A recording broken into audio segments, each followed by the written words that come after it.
네, 이번 코너는 취재 파일입니다. 관심사가 큰 경제 이슈를 하나 골라 심층적으로 파헤쳐봅니다. 정부가 저평가된 국내 주식 가치를 높이기 위해 이른바 기업 밸류업 프로그램을 추진하고 있습니다.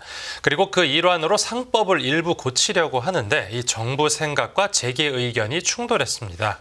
이 정부는 상법에 규정된 이사의 충실 의무 대상을 확대하겠다는 방침이고요. 또 재계 쪽에선 굳이 그럴 필요가 있냐며 반대하고 나선 상황입니다.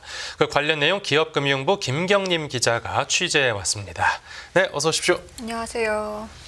네, 이번 상법 개정안에서 이사의 충실 의무를 확대한다라고 하는데 이게 무슨 얘기입니까? 그 문제가 되는 건 상법 382조 3항인데요. 네네. 기업의 이사가 회사를 위해 직무를 충실하게 하라는 게 이 항의 골자입니다. 예. 그런데 정부의 상법 개정안 계획안은 이 대상에 주주를 추가하려고 합니다. 그러니까 비단 이사가 회사뿐만 아니라 주주까지도 고려하라는 건데요. 네. 여기에는 뭐 정부뿐만 아니라 더불어민주당 역시 비슷한 개정안을 제출함으로써 좀 더 이슈가 되고 있습니다. 주주는 기존 법안에 명시가 되어 있지 않았나 봅니다. 네.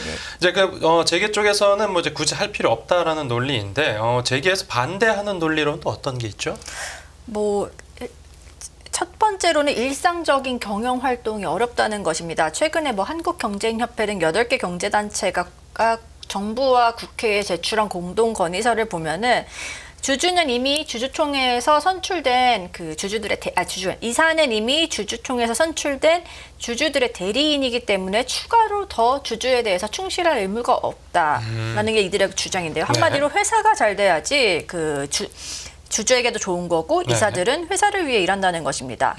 그래서 재계에서 정부의 상법 개정안 계획에 반발하는 이유를 3가지 정도로 압축할 수 있을 것 같습니다. 예. 먼저 일상적인 경영 활동이 어렵다. 이사회는 회사 성장을 위해서 뭐 구조조정이나 지배구조 개편 등 같이 좀 큰 결정을 내릴 수 있잖아요. 그런데 이걸 어떻게 뭐 이헐령 비헐령 같은 논리인데 어떤 결정에 대해서 소액주주가 피해를 본다면은 지배주주한테 유리한 결정이다라고서 몰아가기가 쉽다는 거죠. 네. 이 때문에 학계에서는 이런 상법을 개정할 경우에 민사 책임을 과도하게 물 수가 있어 이사들이 혁신적인 경영 활동을 하기가 어렵다라고 설명하고 있습니다. 뭐 대표적인 사례가 내부 거래일 것 같은데요. 예. 우리나라의 재벌 기업, 아니 뭐 꼭 재벌이 아니라 대기업 같은 경우에는 그 여러 가지 계열사를 두고 있잖아요. 그리고 특이하게도 우리나라는 뭐 미국이나 다른 영미권 유럽 회사들과 달리 그 한 그룹에서 다양한 사업을 하고 있고 그래서 그 사업 간의 내부 거래 비중이 좀 높은 편인데 이런 거는 그래서 현재는 금융감독원에 공시하도록 되어 있습니다. 내부 거래 비중이 얼마가 된다 이런 거. 예. 또 공정거래위원회도 상시적으로 모니터링을 하고 있는데요. 그런데 이제 주주의 이익이라는 그런 상법 개정안을 하면은 이런 내부 거래조차도 지배주주를 위해서 한 거 아니냐라고 몰아갈 수 있다고 합니다. 네. 또 재무 정책 역시 한번 이제 볼 필요가 있는데요. 네. 예컨대 배당 정책이나 자사주 취득 후에 소각을 하지 않은 경우, 자사주 취득 후 소각을 하지 않으면은 그 주주 이익이 좀 줄어들잖아요. 네. 그다음에 이런 것도 지배주주를 위한 결정이다. 일반 주주를 보호하지 않는 거다라고 몰아갈 수가 있다는 거죠. 이렇게 재계에서 주장하는 데 대해서도 당연히 재반박하는 목소리도 있겠죠. 그렇죠. 경제단체 대척점에 있는 조직인데 한국 기업 거버넌스 포럼의 경우에는 상법 개정안을 두고 이사의 주주에 대한 충실 의무는 자본시장 정상화와 선진화의 기초 중의 기초라고 이렇게 한마디로 정리를 했습니다. 네. 그러니까 한국 기업 거버넌스 포럼은 최근 그 논평을 통해서 뭐 한경협 등 그 8개의 단체가 제안한 거는 의견이 명확한 사실과 법리를 왜곡하고 호도하고 있어 안타까웠다라며 지배주주와 특수관계인 지분이 평균 30%를 넘는 상장 회사들이 다시 가스라이팅에 몰두하는 것은 볼썽사납다라고 이렇게 격하게 표현하기도 했습니다. 세게 얘기했네요. 그렇죠. 한마디로 우리나라 대기업 형태는 지배주주가 대다수의 지분을 쥐고 있고 이런 기업 구조상 회사의 이익이 주주의 이익과 같다라는 말조차 사실은 그 지배주주의 이익이 많다는 거죠. 지배주주가 지분이 많으니까요. 네, 뭐 한마디로 자가당착에 빠졌다 뭐 그렇게 들립니다. 뭐 그렇게 볼 수 있겠습니다. 네, 그리고 정부에서 이번 상법 개정안을 마련하는데 좀 계기가 된 특별한 사건이 있다고요? 뭐 이제는 우리 사회에서도 많이 알려진 사건이죠. 그 삼성의 에버랜드 전환사채 헐값 발행 사태입니다. 네. 간략히 말씀드리면 이건희 삼성 선대회장이 이재용 현 회장에게 그 경영권을 승계하기 위해서 에버랜드의 전환 사채를 헐값에 발행한 후에 인수할 수 있도록 했죠.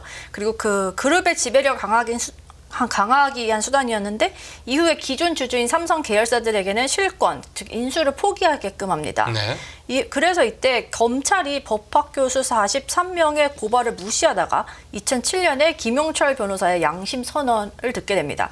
그래서 이제 지각 수사라는 비판을 받았지만 네. 이후에 이전 회장 등을 이제 이건희 회장을 배임 혐의로 기소한 바 있습니다. 하지만 뭐 대법원은 2009년 5월에 회사 이익과 주주 이익을 별개로 구분하고 이사의 충실 의무 대상을 회사의 이익으로 한정하면서 이건희 회장에게 무죄를 확정합니다. 네네. 그러니까 회사를 위한 결정이었다는 거죠. 그래서 에버랜드의 지배권을 이재용 회장에게 이전하는 것은 기존 주주의 이익은 침해하지만 에버랜드의 이익은 침해한 것이 아니기 때문에 이사들은 의무를 다했다. 배임이 아니다라는 것입니다. 예. 그다음에 이후에도 주주의 이익이 침해됐지만 회사에는 영향이 없다면 이사가 별다른 책임을 지지 않는 사건들은 이어졌습니다. 예. 그 대표적인 사건이 2015년 삼성물산과 제일모직의 합병이라고 할 수 있는데요. 네. 뭐 기억하시겠지만 당시 합병 비율이 제일모직에게 유리하게 정해졌고 이 때문에 삼성물산 주식을 갖고 있는 주주들이 굉장히 분노했습니다. 그 당시 뭐 일성신약 같은 이제 삼성물산 주주들이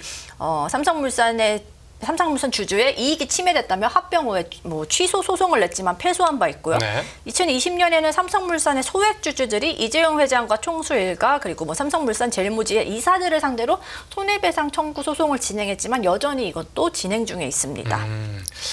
그래서 그 이후로 이제 정부가 주주가치 재고를 아예 그냥 법적으로 못을 박아야겠다라고 생각을 하게 됐다 이런 거군요.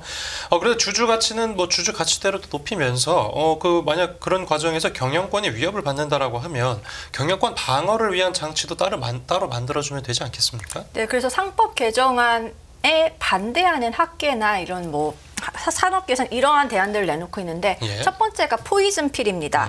그 포이즌 필은 적대적인 인수합병 시에 기존 주주들에게 시가보다 저렴하게 주식을 매입할 수 있는 권리를 주는 건데요. 네. 즉 주주들이 기존 기업들의 편을 들음으로써 이제 내 편을 많이 만들고 공격을 막을 수 있다는 얘기죠. 우군을 확보하는 그렇죠, 거군요. 그렇죠. 네네. 두 번째가 이제 차등 의결권입니다. 차등 의결권은 뭐 말 그대로 한 주당 한 표의 의결권을 갖는 것이 아니라 주식의 종류에 따라 의결권의 수를 다르게 부여함으로써 좀 더 중요한 주주라고 할까요? 보팅에서 좀 더 중요한 주주를 만드는 거죠. 네. 그래서 보통 창업자나 경영자가 보유한 주식에는 더 많은 의결권을 부여해서 경영권을 보호한다고 합니다. 그리고 재계에서는 이제 정부가 굳이 세법을 바꿔야 하겠다면 오히려 상속세나 이 증여세 같은 세법 개정이 정작 더 필요하다라는 주장도 내놓고 있다고요. 그렇죠. 이제 우리나라에서 이렇게 편법적이고 불법적인 일이 횡행하고 그냥 이른바 코리아 디스카운트가 일어나는 게 이런 재벌 총수들의 그런 승계 과정 뭐 이런 게 포함이 돼서라는데 네. 그러면 왜 그런 불법과 편법이 일어나느냐? 상속세가 너무 많다, 증여세가 비율이 너무 높다라는 게 이들의 주장입니다.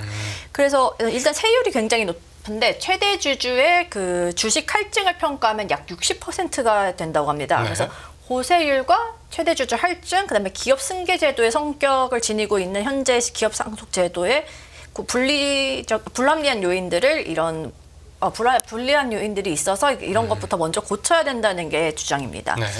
그래서 기업 상속 공제 제도의 적용 대상을 확장하고 상속 재산을 처분할 때 과세 이연이나 연부 연납 기간 등을 연장하는 그런 선택지를 줘야 한다는 것을 재계 측에서 주장하고 있습니다. 네. 오늘 취재 파일에서 이제 세법 개정안과 관련해서 정부 측과 재계 입장 차이 살펴봤습니다. 네, 오늘 이야기는 여기서 마무리하겠습니다. 잘 들었습니다. 네, 감사합니다. 진정한 기업 투자의 비밀은 변하지 않는 가치를 보는 것. 당신이 선택할 기업. 이제보다 분명히 보이실 겁니다. 실패하지 않는 기업 투자의 조건 7가지. 여기서 확인하세요.